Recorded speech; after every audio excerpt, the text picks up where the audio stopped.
दोस्तों, ईंट पत्थर और रोड़ी से बना मकान किसी के लिए घर होता है तो किसी के लिए सिर्फ एक पिंजरा।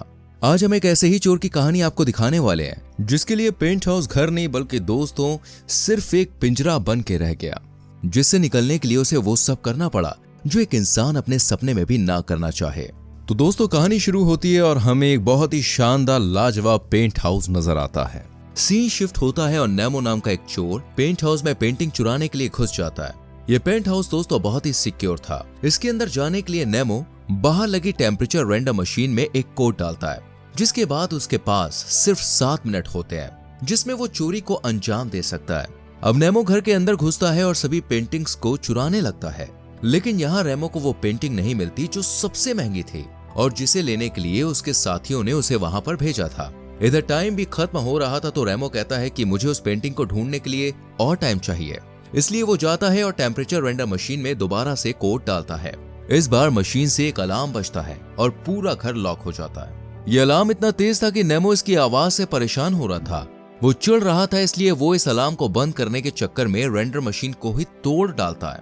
नेमो कांच की खिड़कियों को तोड़ने की कोशिश करता है पर इसका कोई फायदा नहीं होता। वो हर मुमकिन कोशिश करता है लेकिन घर से बाहर निकल नहीं पाता है। नेमो घर के मेन दरवाजे की तरफ जाता है और उसे तोड़ने की कोशिश करता है। ये दरवाजा लकड़ी का था, इसलिए नेमो हाथ पैर मारता है, लेकिन जैसे ही वो ध्यान से देखता है तो बिल्कुल दंग रह जाता है। दरअसल ये दरवाजा बाहर से लकड़ी का था, लेकिन असल में ये लोहे का बना हुआ था, जिसे तोड़ पाना नेमो के लिए तो क्या बुलेट प्रूफ गन की भी बस की बात नहीं थी।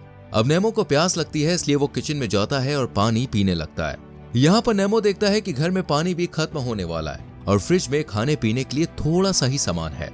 इतने में फ्रिज से एक ट्यून बजने लगती है जो नेमो को बिल्कुल भी पसंद नहीं आती। वो बाहर जाता है और अपने दोस्तों से कांटेक्ट करने की कोशिश करता है, लेकिन नेमो की किसी से भी बात हो नहीं पाती है। यानी अब वो इस घर में पूरी तरह से बंद हो चुका था।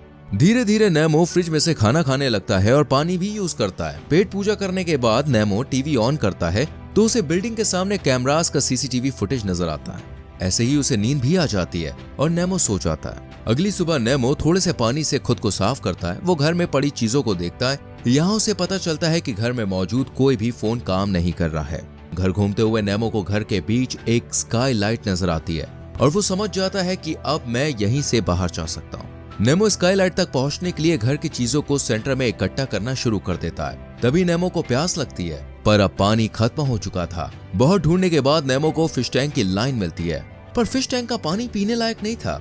इसके बाद वो बचा कुचा खाना खाता है और अपने काम में लग जाता है। इसके बाद नेमो थक हार कर टीवी के सामने बैठ जाता है, जहां उसे एक लड़की नजर आती है, जैस्मिन। जैस्मिन बिल्डिंग के क्लीनिंग डिपार्टमेंट में काम करती थी।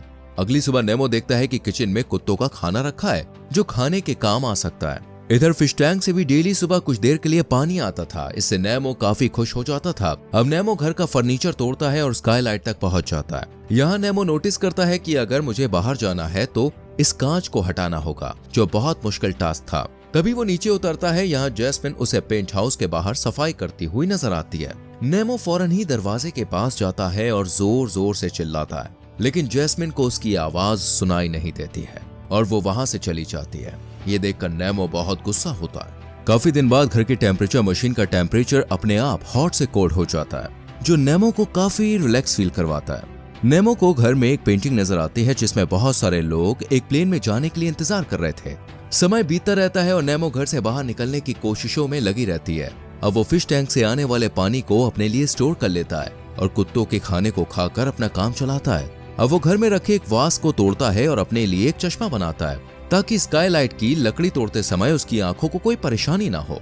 नेमो घर में बिल्कुल अकेला था, इसलिए अब उसके दिमाग पर अकेलापन हावी होने लगता है। उसका बर्ताव बदल रहा था। अगली सुबह वो घर की एक दीवार पर पेंटिंग बनाना शुरू करता है और रोजाना स्काई लाइट की लकड़ी को काटने में लग जाता है। कुछ दिन बीतते हैं और नेमो को घर के बाहर एक कबूतर नजर आता है। नेमो का दिमाग अब अकेलेपन से भर चुका था, इसलिए वो उस कबूतर से ही बात करने लगता है, उससे मदद मांगता है, लेकिन जैस्मीन की तरह कबूतर भी उसकी बात नहीं सुन पाता और वहां से चला जाता है। खैर बाद में नेमो अपनी भड़ास निकालने के लिए घर के ओनर, उसकी बच्ची और डॉग के पेंटिंग को खराब कर देता है। ओनर के कमरे में घुसते हुए वो उसके कबर्ड में रखे कपड़ों को देखता है। तभी उसे कबर्ड के अंदर एक सीक्रेट दरवाजा नजर आता है। नेमो जब इस कमरे में घुसता है तो उसे एक अजीब सी पेंटिंग, एक पुतला और बाइबल मिलती है, जिसे नेमो पढ़ने लगता है। काफी देर बाद जब वो बाहर आता है तो उसकी नजर कमरे में लगी एक पेंटिंग पर जाती है जिसमें बिना कपड़ों की एक लड़की और लड़का था। नेमो इस पेंटिंग में खुद को और जैस्मीन को इमेजिन करने लगता है। इसके बाद नेमो सोने के लिए बिस्तर पर जाता है जहां उसे एक तस्वीर नजर आती है जिसमें एक लड़की बिना कपड़ों की थी। नेमो उसे देखते देखते सो जाता है। अगली सुबह नेमो उठता है और देखता है कि जैस्मीन पेंट हाउस के बाहर सफाई कर रही है। वो फिर से दरवाजे के पास जाता है, दरवाजे को पीटता है और जैस्मीन इस बार भी नेमो की आवाज सुन नहीं पाती है और वहां से चली जाती है। इस पर नेमो बहुत उदास हो जाता है और घर के अंदर आकर ही सो जाता है। यहाँ नेमो को अब हम एक सपने में देखते हैं जिसमें वो देखता है कि वो एक आर्ट एग्जीबिशन में गया है। यहाँ घर का ओनर और नेमो एक पेंटिंग के बारे में बात करते हैं। घर के ओनर को नेमो की एक पेंटिंग बहुत ज्यादा पसंद होती है। तभी नेमो देखता है कि घर के ओनर ने जैस्मीन से कुछ कहा और उसकी पेंटिंग की तारीफ करने लगा। इतने में नेमो वहां से निकल गया, यानी कि उसका जो सपना था वो टूट जाता है।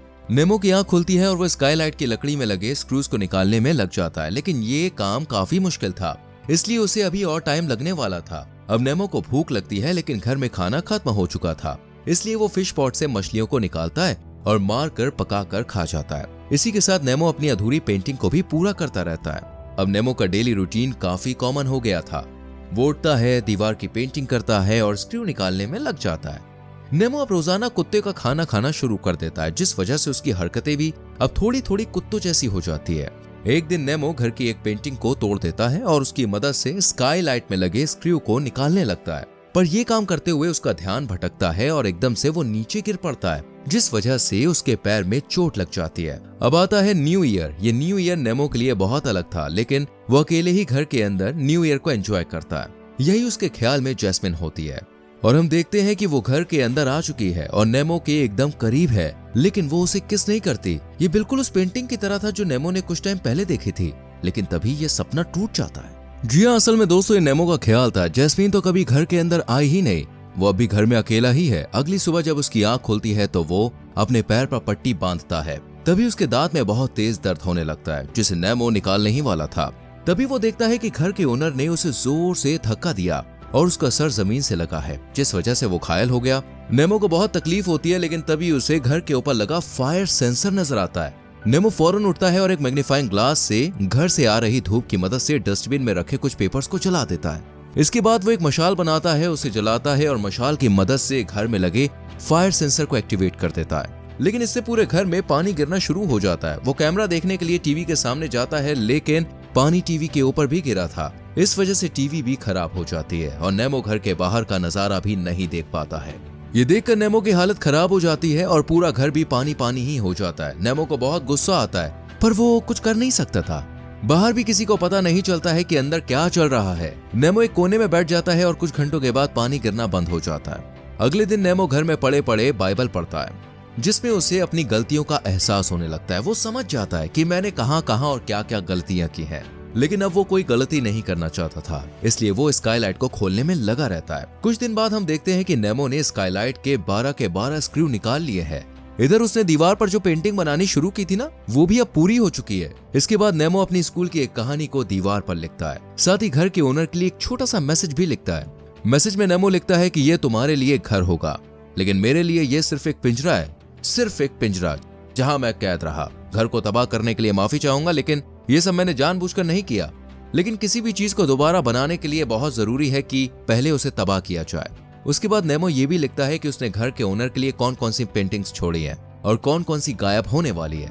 इसके बाद नेमो अपने कपड़े पहनता है और फर्नीचर से होते हुए स्काईलाइट के पास पहुंचता है। यहाँ पे हम देखते हैं कि अब नेमो स्काईलाइट के कांच को निकाल रहा है और फाइनली उसने वो कांच निकाल कर फेंक दिया है। इसके बाद हमें नेमो नजर नहीं आता, क्योंकि अब वो स्काईलाइट की मदद से घर से बाहर निकल चुका है। नेमो के घर से निकलते ही हमारी कहानी भी दोस्तों खत्म हो जाती है। तो फ्रेंड्स, अगर आपको ये कहानी पसंद आई हो तो कमेंट सेक्शन में अपनी राय जरूर लिखना और हमारे चैनल फिल्मेटिक को सब्सक्राइब करके बेल आइकॉन प्रेस करना, जिससे आने वाली हिंदी मूवी की एक्सप्लेनेशन आपसे मिस ना हो। सो मिलते हैं अगली वीडियो में। Till then bye bye, take care.